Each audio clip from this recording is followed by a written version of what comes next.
Há bastante tempo, o pastor Ranieri, um amigo pessoal, ligou para mim e disse: você não se animaria a fazer a semana de oração no UNASP? Falei para ele: Ranieri, você tem que pedir isso para um jovem, porque uma semana de oração no UNASP significa um ano de trabalho.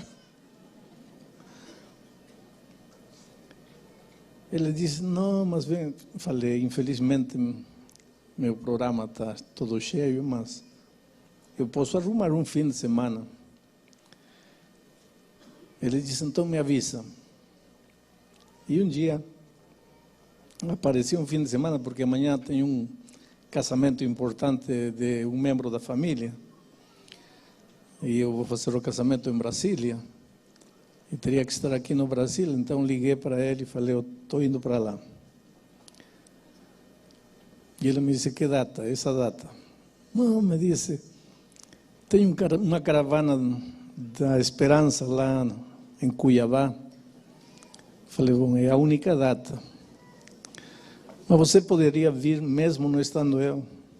Falei: não se preocupe, você não precisa estar. Vai lá, faz a caravana. Então não achem que é falta de cortesia do pastor Ranieri o fato de ter me convidado e ele não estar aqui. Mas ele já tinha se comprometido com antecedência. Mas esta era a única data que eu poderia estar aqui. Estou com muita alegria. E agradeço ao pastor Ranieri pela oportunidade. Aqui tem muita gente linda que forma parte da minha experiência passada. Tem muitos pastores já aposentados como eu. E a cada um deles eu devo um pedacinho da minha experiência. E eu não vou poder ter a oportunidade de abraçar todos vocês. Quero que me desculpem por isso. E quero que saibam que todos os que passaram por minha vida de alguma maneira, no trabalho, no relacionamento, têm deixado alguma marca, alguma contribuição para ser o ser humano que sou, o cristão que sou. O homem que se atreveu a me chamar do Peru quando ninguém me conhecia aqui no Brasil, o pastor Paulo está, não, que deve estar aqui, não sei. O pastor que se atreveu a me nomear diretor de jovens de uma união, o pastor Floriano Xavier dos Santos, que não sei se está também aqui. E assim como ele, está lá. Que bom, pastor. Olha, é uma alegria. Esses dois homens, pastor Paulo, pastor Floriano, significam muito, muito na minha vida. E assim como eles, eu já abracei Jeff, Teosmundo, tantos outros pastores, pastor Perestrelo, que foi meu primeiro tesoureiro aqui no Brasil. Tanta gente querida, quem eu não posso esta manhã poder abraçar pessoalmente, mas obrigado por tudo que vocês significaram, pelas pegadas que vocês deixaram na vida de muita gente, inclusive na minha. Quando eu era jovem, não? E imaginem, eu já estou aposentado, Natanael, estou orando por você, um grande amigo, tanta gente linda aqui. Bom, vamos abrir a palavra de Deus, queridos. Romanos capítulo 5. Deixem-me, eu decidi pregar 2 sermões de Romanos, esta sexta e sábado aqui. Deixem-me pregar o versículo 5:1, Romanos 5:1. O livro de Romanos, honestamente, queridos, daria para pregar se um pastor decidisse pregar somente o livro de Romanos, e se ele pregar todo sábado, quarta, domingo, eu acho que em menos de 3 anos ele não acaba o livro de Romanos, pela riqueza deste livro. E ele cobriria praticamente as doutrinas da igreja e cobriria os princípios da vida cristã de uma maneira admirável. O versículo 1 do capítulo 5 diz assim: justificados, pois, mediante a fé temos paz com Deus por meio de nosso Senhor Jesus Cristo. Já que tem a Bíblia aberta, leiam o último verso do capítulo 4. Diz assim: o qual foi entregue, está falando de Jesus, o qual foi entregue por causa das nossas transgressões e ressuscitou por causa da nossa justificação. E o versículo 1 diz: justificados, pois. Interessante, há uma conexão. Até o capítulo 5 de Romanos, no capítulo 1, 2, 3, 4, Paulo fala da necessidade da salvação.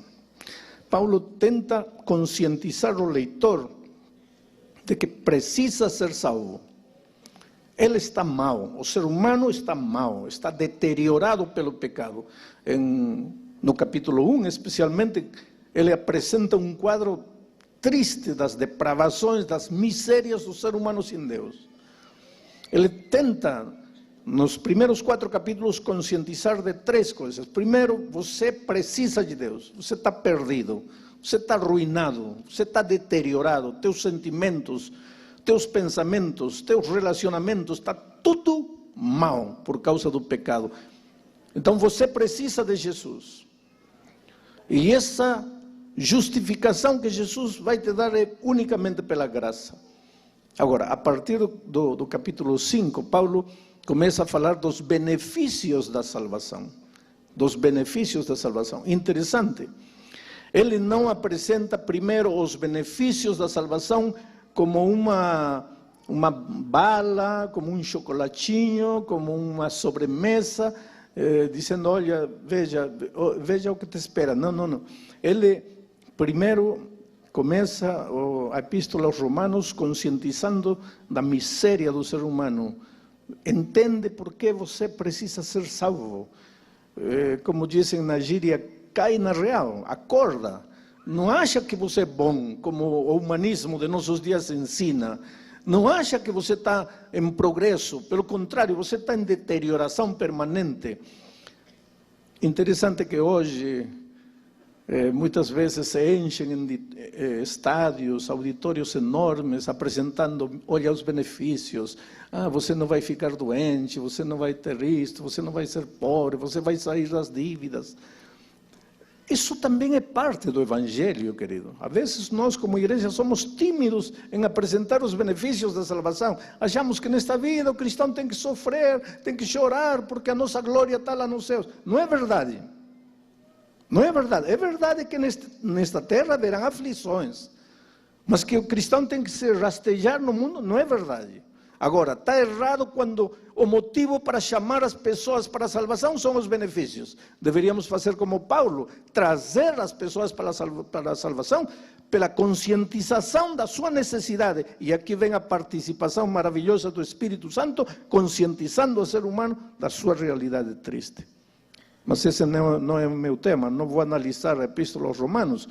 Meu tema é o capítulo 5, verso 1, e mais especificamente o termo paz. Diz, justificados, pois, mediante a fé, temos paz com Deus. Paz com Deus.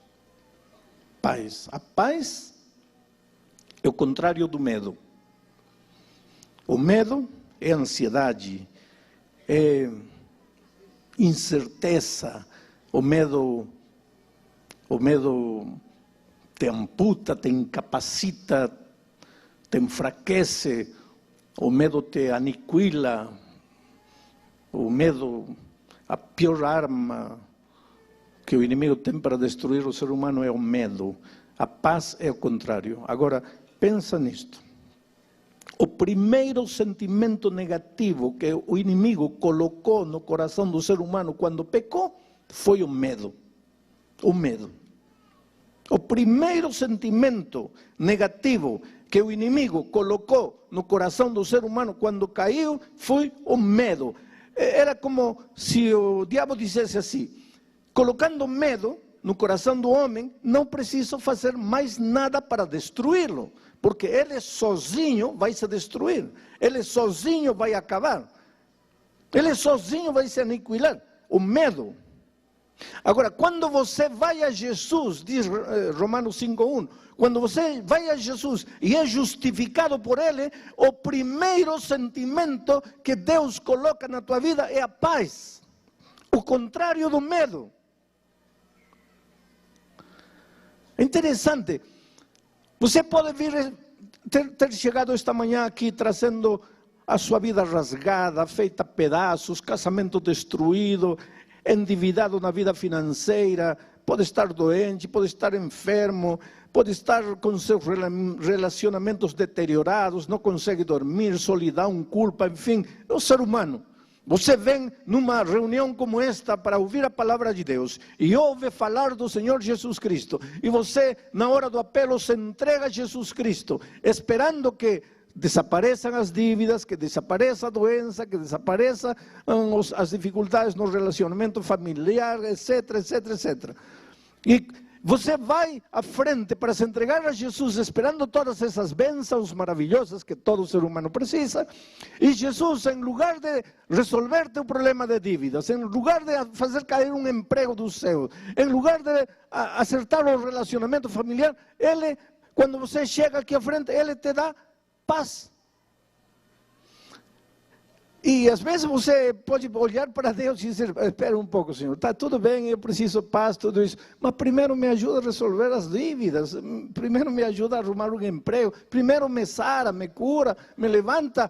E Ele, em lugar de fazer tudo isso, te dá paz. Por quê? Isto é interessante, querido. Por quê?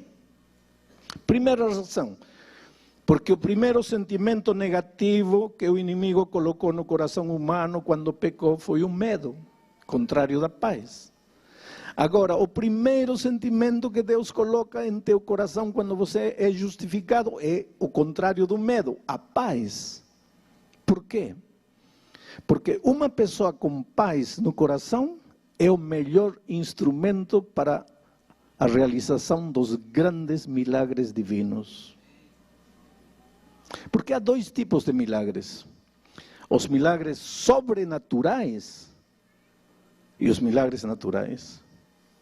Os milagres sobrenaturais, você andar por cima da água e não se afundar, um corvo trazer um pedaço de glúten para você quando está com fome, você cair na cova dos leões famintos e o anjo do Senhor vir e fechar a boca dos leões, o mar vermelho, um mar de dificuldades, se abrir. Deus é Deus, querido, esses são milagres sobrenaturais. E por favor, dê a Deus o direito de ser Deus.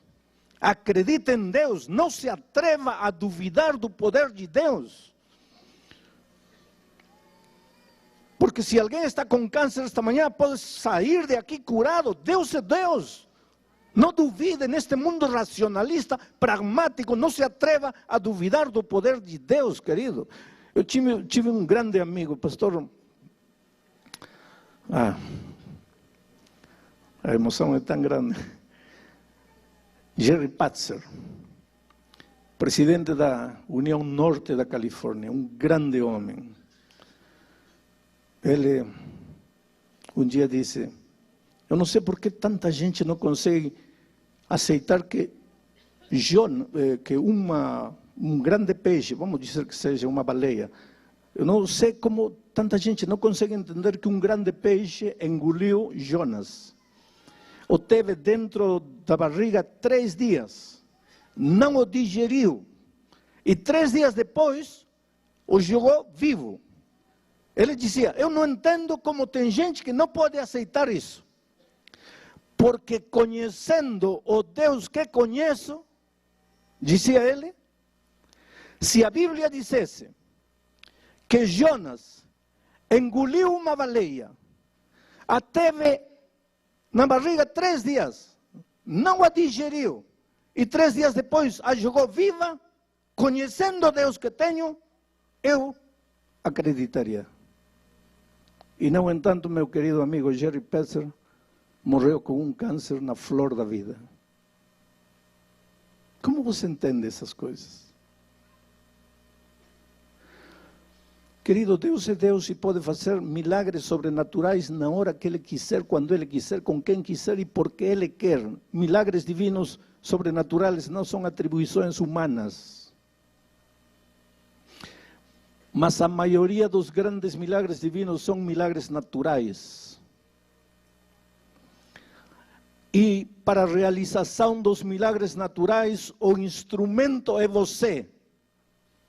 Porém, você justificado e você com paz em seu coração.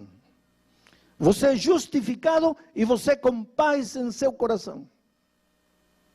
Vou contar uma experiência. Um dia eu estava na divisão, eu trabalhava ainda, uma senhora liga para mim, pastor, ore por mim, eu tenho um tremendo problema, eu sei que se o Senhor orar, está tudo resolvido. Qual é o seu problema, irmão? Eu estou devendo 40 mil reais, pastor. E meu marido ganha 800 reais por mês. E eu não trabalho afora porque eu cuido da casa. Agora me digam uma coisa. Uma família que recebe 800 reais por mês poderá pagar uma dívida de 40 mil reais? É problema ou não é problema? Problemão. E ela disse, e o pior de tudo, pastor, é que meu marido não sabe que estou devendo 40 mil reais. E o pior de tudo, pastor, é que eu peguei dinheiro com agiotas e eles estão me ameaçando com me matar se eu não pagar. E por que você não conta para seu marido? Porque ele me mata, pastor. Essa mulher não tinha saída. Se não paga, os agiotas matam. Se conta,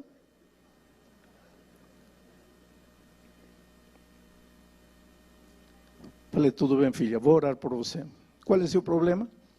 40 mil reais, pastor. Não. Eu estou perguntando qual é o seu problema. 40 mil reais, pastor. Não, filha, você não está entendendo. Você deve 40 mil reais. Isso eu sei. E eu creio em você. Eu estou perguntando qual é o seu problema. Pastor, 40 mil reais. Eu não estou mentindo, pastor. Para que eu ia ligar para o senhor para mentir? Falei, filha, quer dizer que se eu fizer uma oração e o senhor mandar um corvo trazendo no bico 40 mil reais, teu problema está resolvido. Ai, pastor, estaria resolvido. Filha, teu problema não estaria resolvido, porque teu problema não são os 40 mil reais. Pastor, sim, não, filha. Teu problema é outro, teu problema está no coração. Por que você se empresta dinheiro quando você sabe que não pode pagar? Por que você oculta a verdade de seu esposo? Você traz uma ferida no coração e você não percebe. E enquanto essa ferida não for curada, teu problema não está resolvido. Porque Deus te manda 40 mil reais hoje, próximo ano você vai me ligar, pastor, 10 mil reais. Aí, 6 meses depois, pastor, 5 mil reais. 5 anos depois, pastor, 50 mil reais. Teu problema não é dinheiro. Não estou dizendo que não precise. Não estou dizendo que você não deve. Teu problema está no coração. Há uma ferida que sangra e se manifesta no fato de procurar dinheiro quando você sabe que não vai pagar. Ela começou a chorar no telefone. E me disse, pastor, o senhor é um profeta. Mas por que, filha? Eu disse, pastor, o senhor acaba de descrever minha vida. Eu nasci no interior de Pernambuco, numa cidade pequenina. Meus pais eram pobres. De criança eu só ouvia 3 coisas. Não se pode, não tem dinheiro, somos pobres. Queria um picolé, somos pobres, não tem dinheiro, não se pode. A escola ia de excursão, somos pobres, não tem dinheiro, não se pode. Pastor, isso me massacrava. Somos pobres, não tem dinheiro, não se pode. Aí quando eu fiquei maior, eu comecei a gastar. Mas que dinheiro? Aprendi a me emprestar dinheiro. E gastava. Pastor, um dia chegou um momento em que eu devia a metade da cidade pequena onde eu morava. Eu não podia sair na rua que alguém já estava me cobrando. Aí pensei, que faço? Saí na rua, na estrada, uma noite, peguei carona com um caminhoneiro, vim para São Paulo. Cheguei em São Paulo. E quando cheguei em São Paulo, levantei as mãos para cima e disse, graças, meu Deus, aqui vou começar de novo. Como vai começar de novo, deixando lá? Oh, querido, jamais se começa de novo sem consertar o passado. Não tem jeito de começar de novo. Começar de novo.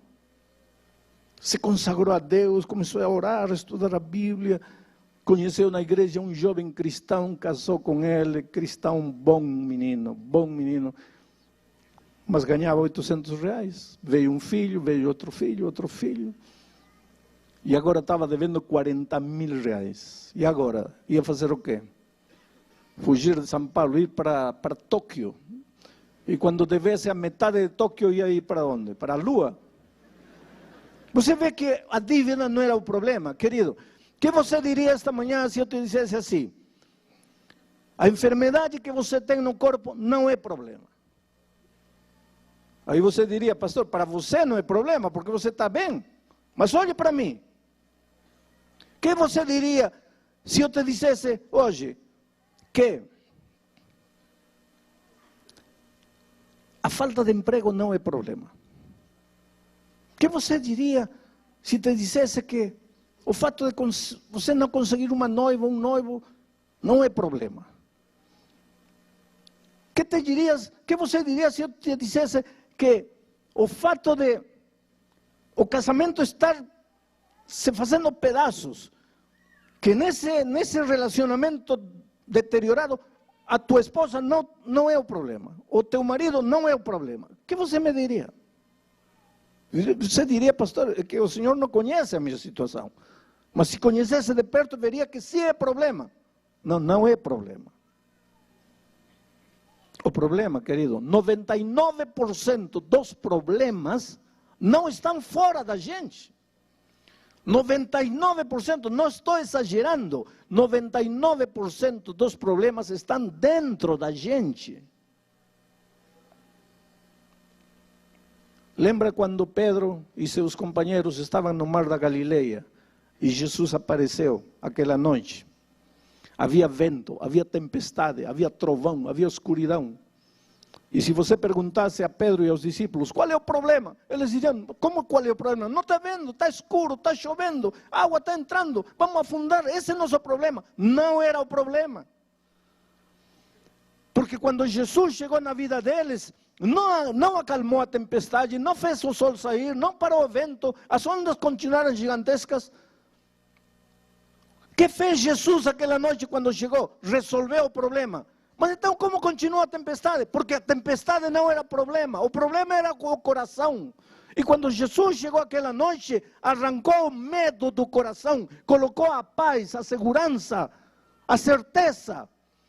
E aí esse covarde Pedro que estava achando que ia morrer, que ia afundar, quando o medo foi arrancado do seu coração, quando a paz, a certeza entrou em seu coração, esse Pedro se levantou e começou a andar em meio da água. O vento continuava, a crise continuava, as dificuldades continuavam. Que me importa? Estou curado. E em nome de Jesus foi capaz de andar por cima da água. O problema, querido, é nosso coração. Não é que teu marido é mulherengo, é que você é ciumenta. Aliás, de mulherengo quero dizer algo, entre parênteses, para os homens. Espero que não haja nenhum mulherengo aqui. Mas os psicólogos estão discutindo ultimamente que uma das causas que levam o homem a ser um mulherengo é o medo. Que é isso? Medo. Medo de quê, pastor? Medo de não ser homem. E como tem medo de não ser homem, precisa se afirmar como homem. E a melhor maneira de se afirmar como homem, sai com uma, sai com outra, e em cada saída o que está gritando seu inconsciente é: sou homem, sou homem, sou homem. Quando você é homem, não precisa se afirmar, você é homem. Mas tem que ter paz no coração para isso. Se você não tiver paz, pues está mal. Paz no coração. E quando você vai a Jesus, a primeira coisa que ele faz é arrancar o medo que o inimigo te colocou e agora coloca paz em teu coração.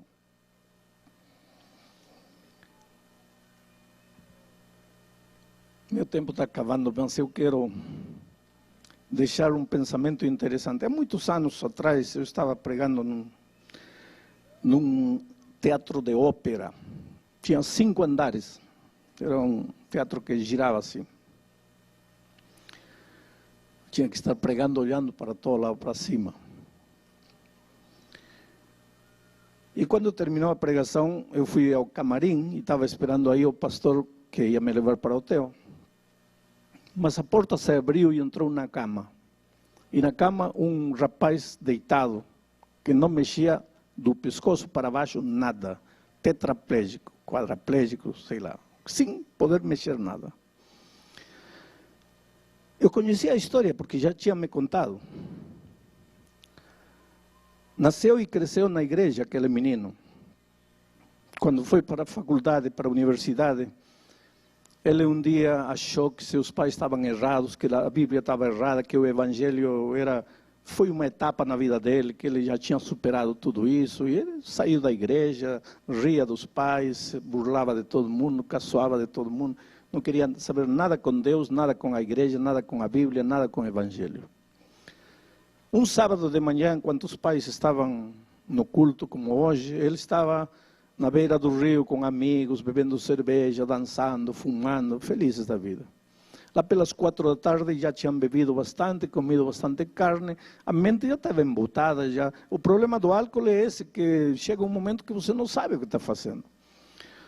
Perde a noção do risco, do perigo, então decidiram se jogar no rio de uma altura aí de 4 metros, e como a água estava meio turva, eles não perceberam que havia uma rocha, quase a flote. Ele se jogou, foi o primeiro, e caiu de cabeça na rocha. E literalmente se partiu o crânio. E ficou quase 1 ano entre a vida e a morte, os médicos para salvar, lutando. E finalmente saiu do hospital. Mas saiu condenado não a uma cadeira de rodas, condenado a uma cama para o resto da vida. Tornou-se uma criança. A coitada mãe cuidava dele para tudo, porque ele não conseguia fazer nada, mexia apenas a cabeça. Agora, em lugar de se arrepender ou ver isso como uma oportunidade para voltar a Deus, ele se revoltou muito mais contra Deus. E começou a insultar e a xingar a Deus. Eu nunca vi na vida alguém xingar a Deus como ele fazia. Mas com palavras assim feias, horríveis. E não é só isso, ele gritava com os pais. Ele dependia para tudo da mãe e agredia a mãe. O pastor visitava, não queria pastor, os jovens foram a cantar para ele, não queria nada de nada. De cada 10 palavras que falava, 8 eram palavrões. Revoltado com a vida, revoltado com Deus, revoltado com todo mundo. Aí cheguei para pregar. E os pais, coitados, disseram: olha, se o pastor Bulhão fala com ele, talvez aconteça alguma coisa. Não é assim. A vida não é assim. Trouxeram ele. Ele já entrou me xingando. Nunca tinha me visto na vida. Já entrou me agredindo. Eu me aproximei dele, eu entendia, tentava entender a situação em que ele se encontrava, a dor que ele carregava. E disse: filho, veja, Deus te ama. Quero que saiba que Deus te ama. ¿Para que falei de Deus? Foi aí que voltou todas as armas contra Deus. E aquilo já me deixou mal. Ele agredir, falar essas coisas contra Deus. Falei: filho, qual é teu problema? Como qual é meu problema? Está cego? Não está vendo? Qual é meu problema? Falei: o fato de que você está deitado na cama e não pode se mexer, esse não é problema. Ah, não é problema. Então quer ficar, quer trocar de lugar comigo, quer ficar aqui? Não, não quero. Só que estou falando que esse não é teu problema, filho. Teu problema está no coração. Teu coração está cheio de ódio. E esse veneno de ódio que está enchendo o teu coração está rebaçando. Só que esse teu veneno não faz mal às outras pessoas, mas esse teu veneno está te matando a ti mesmo. Você está morrendo por dentro. Eu sei que tua situação na cama não deve ser a mais cômoda, mas tua pior situação é o coração cheio de veneno, cheio de ódio, de revolta. O que Deus te fez, filho? Ele te empurrou para o rio? Não. O que teus pais fizeram? Vê o amor com que tua mãe te cuida. Por que você agrede ela? Olha, teu problema vai acabar o dia que um dia você gritar a Deus e dizer: Senhor, me entrego, me perdoa, aceito, tira o veneno do meu coração. Mas enquanto esse veneno estiver em teu coração, não tem solução para você. Ele começou a gritar, e começou a gritar com os pais: para que me trouxeram? Eu falei para não me trouxer. E todo mundo levou a cama de volta. Ele bravo. Passaram 5 anos. Cheguei naquela cidade de novo para pregar naquele mesmo teatro de ópera. Terminei de pregar, estava no mesmo camarim esperando o pastor para me levar no hotel e de repente a porta se abre e a cama entra de novo. E pensei tudo de novo. Só que ele trazia um sorriso no rosto. E disse: pastor, não se assuste, não vou lhe fazer nada. E chegou perto e disse: pastor, eu só vim para lhe agradecer. Obrigado, pastor. A última vez eu fui malcriado, eu quero lhe pedir desculpas. Falei: filho, não. Eu acho que quem tem que pedir desculpas sou eu. Eu acho que naquele dia eu não te disse o que você estava querendo ouvir. Ele disse: não, pastor, você não me disse o que eu queria ouvir. Você me disse o que eu precisava ouvir. Mas aquele dia, pastor, eu saí de aqui odiando o Senhor. Odiando-o. Há muito tempo que eu não falava com Deus. Aquela noite eu orei, mas pedindo para Deus matar o Senhor. Porque eu achei o Senhor um homem insensível. Como teve coragem de me dizer tudo que me disse, sabendo que eu não podia me defender? Mas, pastor, até aquele dia todo mundo me passava a mão na cabeça e dizia: coitadinho, coitadinho, coitadinho. E eu me sentia um coitadinho. Mas aquele dia, pastor, o Senhor me disse coisas que me doeram, mas depois, quando eu fui para casa, fiquei pensando. Levei 7 meses, pastor, com esse ódio pelo Senhor em meu coração. Só que sua voz não saía do meu ouvido. Filho, teu problema não é o estado em que você está, teu problema é teu coração cheio de ódio, e esse ódio está te matando a ti, e essa situação vai acabar quando você olhar para Deus e clamar por perdão e suplicar. E pastor, uma noite, na madrugada, eu não conseguia dormir, comecei a chorar a gritos, e disse: Senhor, arranca este sentimento negativo do meu coração, arranca o medo, o ódio, me cura. Meus pais chegaram assustados: o que foi? Aquela noite, pastor, dormi, e dormi tão bem. Quando acordei, percebi que havia sol. Pastor, todos os dias o sol saía, mas eu não enxergava. Percebi que os passarinhos cantavam todos os dias no meu jardim, mas eu não ouvia, porque eu só pensava em meu ódio, em minha dor, na minha situação. Aquele dia levantei os olhos para os céus e percebi que eu estava vivo, pastor. É verdade que não movia nada, mas eu estava vivo. E agradeci a Deus e disse: Senhor, obrigado porque estou vivo. Todos os dias, pastor, às noites eu acordo ou durmo dizendo a Deus: Senhor, me faz acordar com alegria, com paz em meu coração. Nestes 5 anos que passaram, pastor, eu tenho trazido mais de 20 jovens para a igreja. Mas como 20? Como? Como você faz isso? Ah, pastor, é que os jovens da igreja me levam e eu peço para eles me levarem na boca do lixo da cidade, onde está a prostituição, as drogas. Os jovens cantam com violão, depois eu prego, deitado na minha cama.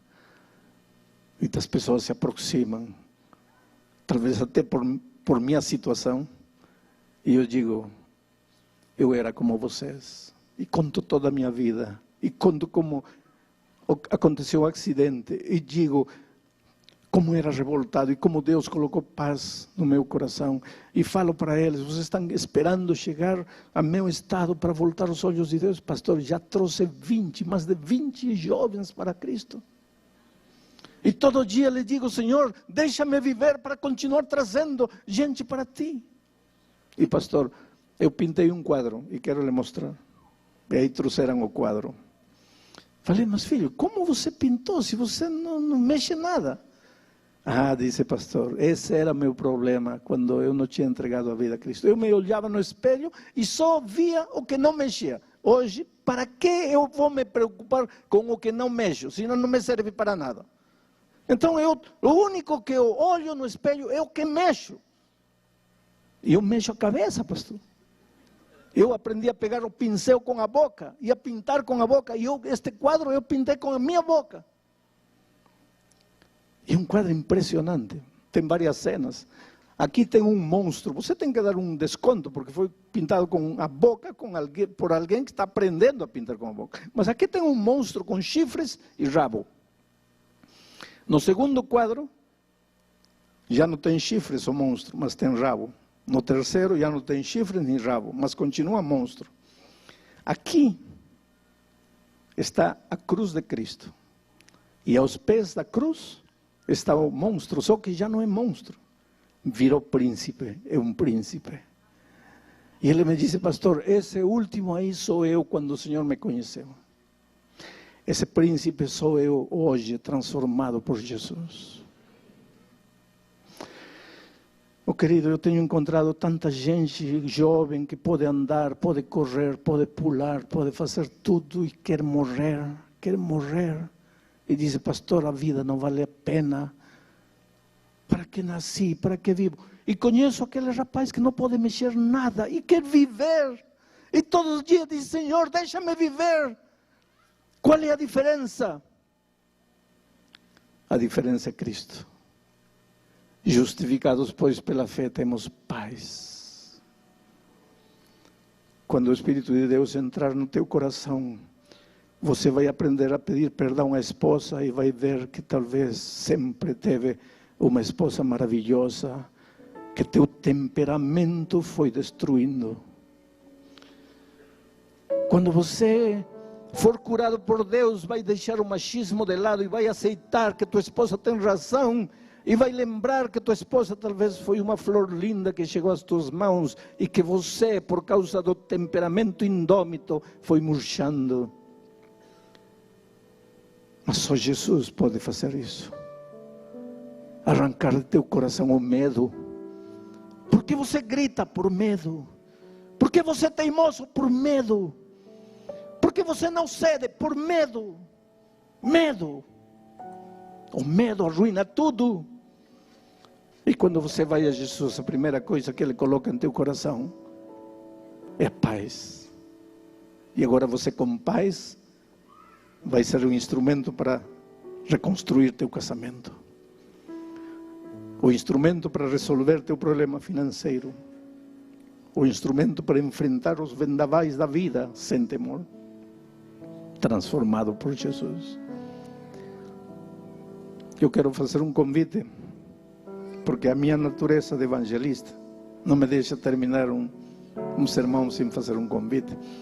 Este convite não é para as pessoas batizadas, porque vocês um dia já se levantaram, já vieram à frente. Este convite também não é para os que ontem à noite se levantaram, porque ontem à noite vocês já se levantaram e já vieram à frente. Este convite é para você que ontem talvez não conseguiu levantar-se. O que talvez você não esteve ontem, mas esta noite veio. Hoje veio e você precisa se entregar a Jesus. E precisa dizer, Senhor, me cura.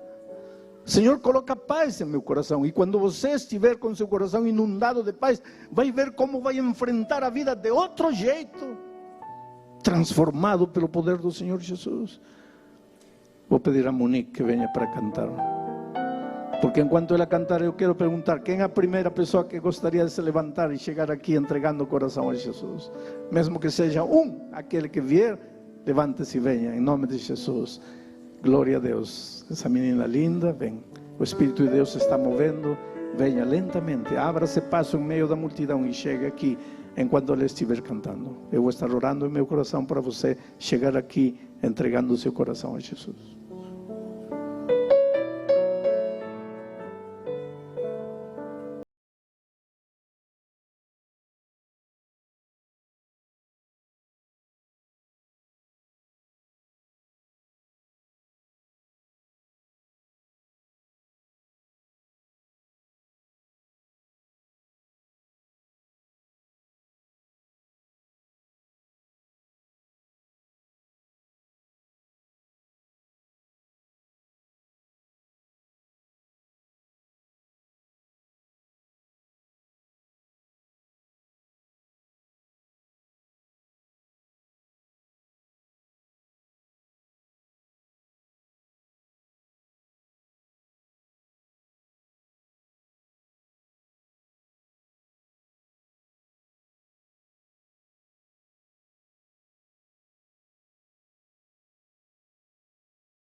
Não resista mais ao convite.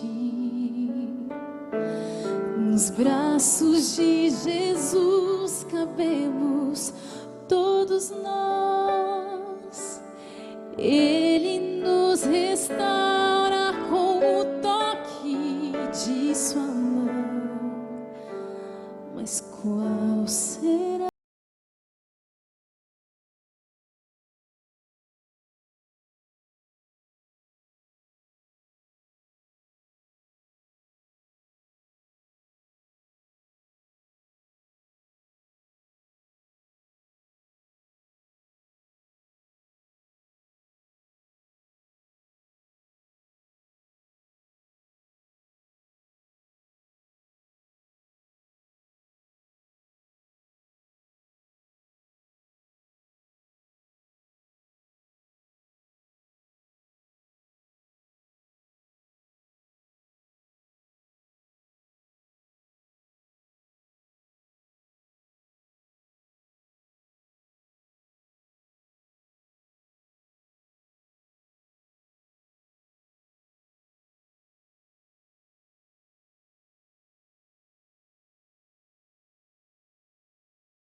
Cheguem mais perto, por favor.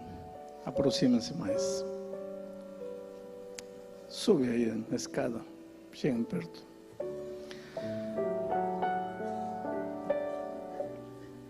Eu deveria agradecer a Deus por este lindo ramilhete de flores.